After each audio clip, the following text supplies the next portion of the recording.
Түнкү саат 12-ге карата жаракат алгандардын саны 84кө жетти. Баткен районунун Көкташ айылында орун алган кыргыз-тажик кагылышында жаракат алгандардын саны түнкү саат 12-ге карата 84 кишиге жетти. Бул тууралуу Саламаттыкты сактоо жана социалдык өнүктүрүү министрлиги билдирди. Маалыматка караганда Баткен районунда 2 адам, Лейлек районунда 12 жаштагы бир кыз каза болду.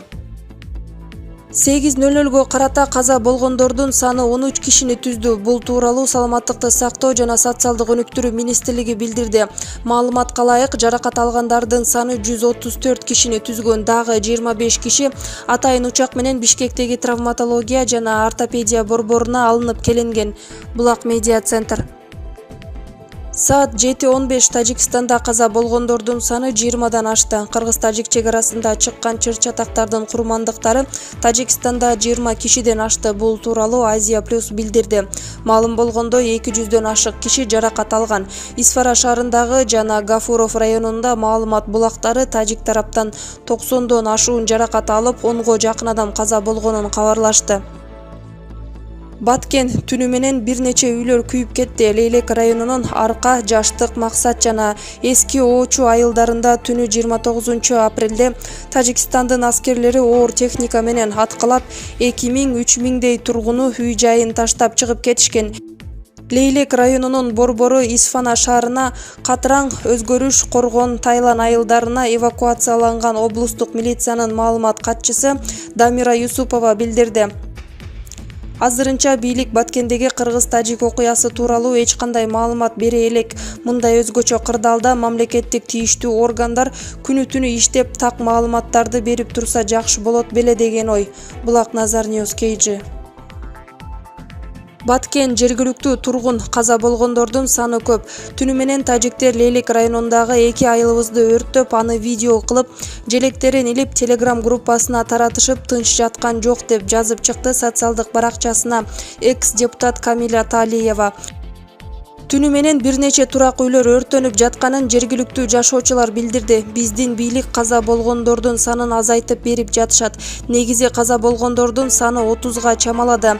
Элдерде курал жок. Жабыркаган тажиктер эмес, биз тарап таңга жуук Кызыл Бел тарапта атышып баштады. Маалыматтардан аябай утулуп жатабыз, деди жергиликтүү тургун. Эске салсак, бүгүн түнү Лейлек районунун Арка, Жаштык, Максат жана Эски Оочу айылдарында түнү 29 апрелде Тажикстандын аскерлери оор техника менен аткылап, жергиликтүү тургундар качып чыгышкан.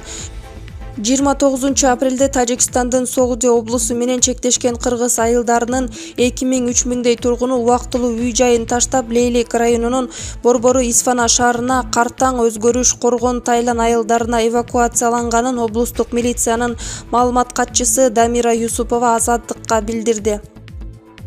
Башкы прокуратура чек арадагы жаңжал боюнча иш козгоду. Өлкөнүн башкы прокуратурасы кыргыз-тажик чек арасындагы жаңжал боюнча жазык кодексинин 380-беренесинен тынчтыкка каршы кылмыштар негизинде кылмыш ишин козгоду.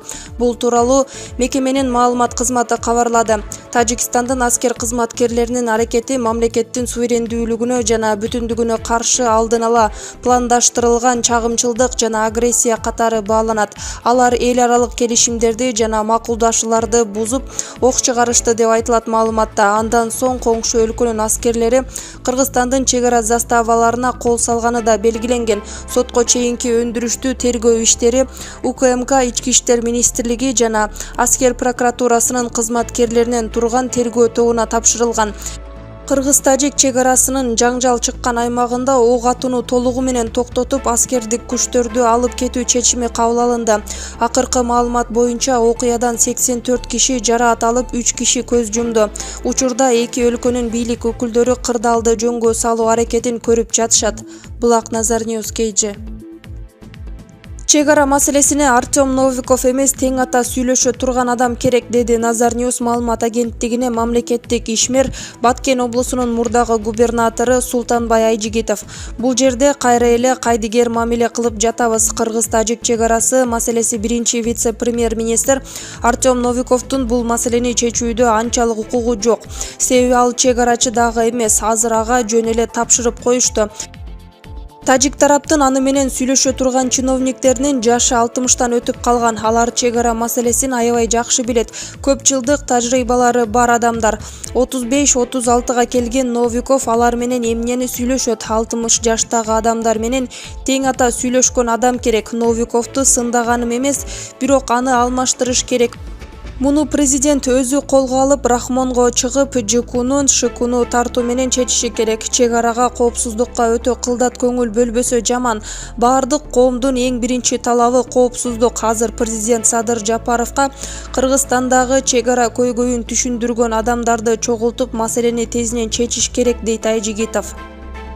Лейлек районунда кайрадан ок атылганы кабарланды. Бүгүн 30-апрелде Лейлек районунун чек ара аймагында кайрадан ок атылууда. Бул тууралуу Кактус медиа жергиликтүү кабарчысына таянып жазды.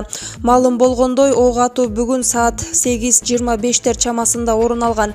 Эске салсак, 30-апрелге караган түндө эки тарап ок атууну токтотуу боюнча келишимге кол койгон. Кыргыздар да, тажиктер да бизге боордош эл. Касым-Жомарт Токаев билдирүү жасады. Президент Кыргызстан менен Тажикстандын жетекчилери даанышмандыгын көрсөтүп, бардык маселелерди тынчтык жолу менен чечерине ишеним арткан. Казакстандын президенти Касым-Жомарт Токаев Кыргыз-Тажик чек арасындагы жаңжал боюнча билдирүү жасаганын Агорда билдирди. Өлкө башчысы Кыргызстан менен Тажикстандын мамлекеттик чек арасындагы кандуу жаңжал тууралуу маалыматты катуу тынчсыздануу менен кабыл алганын белгилеген. Кыргыздар да, тажиктер да бизге боордош калк. Баарыбызды орток маданий баалуулуктар менен жалпы тарых бириктирип турат.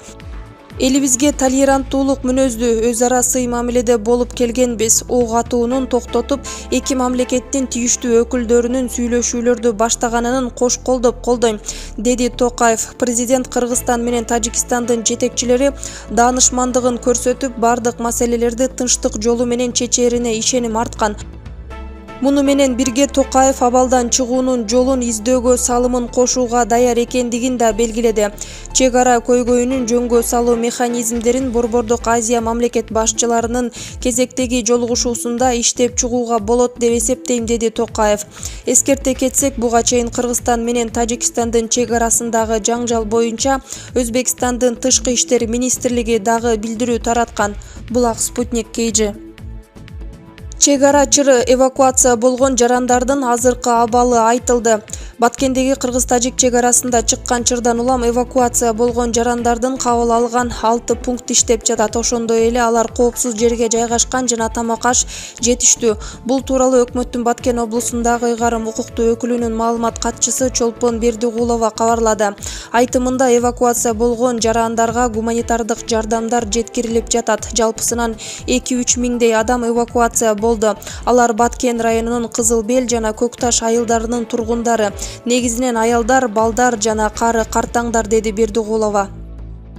Чек ара боюнча бири-бирине болгон нааразычылыктар көптөн бери чогулуп келген. Шерадил Бактыгулов.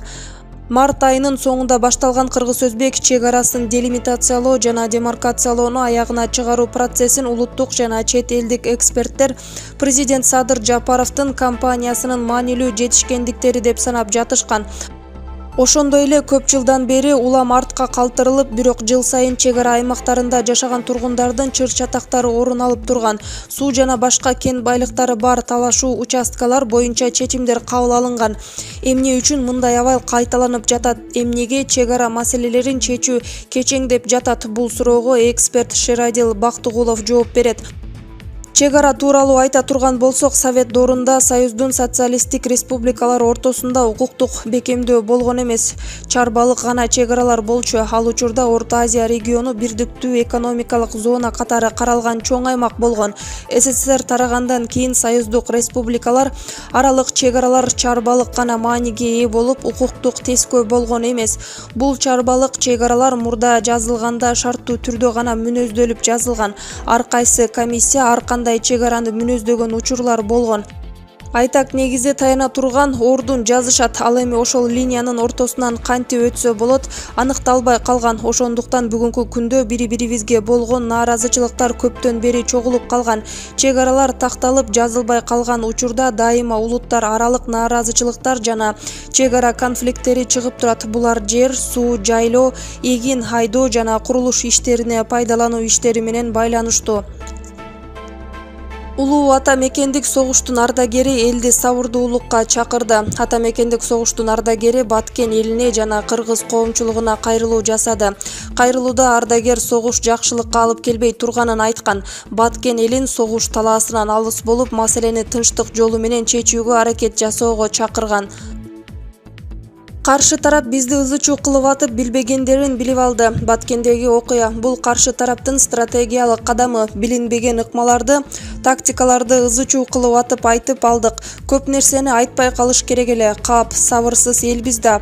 Бир жакадан баш, бир жеңден кол чыгарып, эми тынчып туралы.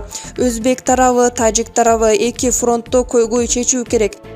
Бирден чечели, бир убакта эки тарап кыйналабыз. Элибиз акырындан жабык түрдө телефонсуз, түз эфирсиз чогулуш өткөргүлө өкмөт мүчөлөрү менен. Айтылбай турган сөздөр чыгып кетип, анан азабын тартып атабыз. Чек арада балким 1 жарандын 10 гектар жер менчик болгону менен ал өлкөнүн чеги да. Кызыкчылык Кыргызстандыкы болуш керек. Өлкө бүтүндүгүн түз эфирде коргош кыйын. Балбак Төлөбаев, редакциядан автордун макаласы редакциянын көз карашын билдирбейт. Булак медиа центр.